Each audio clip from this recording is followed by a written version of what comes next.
शुक्रिया उन लोगों का जो मुझसे नफरत करते हैं, क्योंकि उन्होंने मुझे मजबूत बनाया। शुक्रिया उन लोगों का जो मुझसे प्यार करते हैं, क्योंकि उन्होंने मेरा दिल बड़ा कर दिया।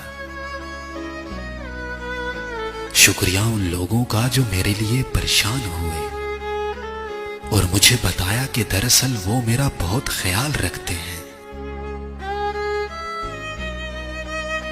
शुक्रिया उन लोगों का जिन्होंने मुझे अपना बनाकर छोड़ दिया और मुझे एहसास दिलाया कि दुनिया में हर चीज आखिरी नहीं होती।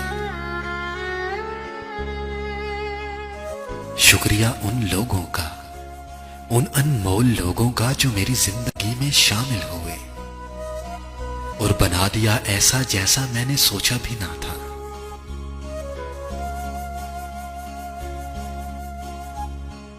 और आखिर में शुक्रिया उस पाक परवरदिगार का जिसने सब हालात का सामना करने की हिम्मत दी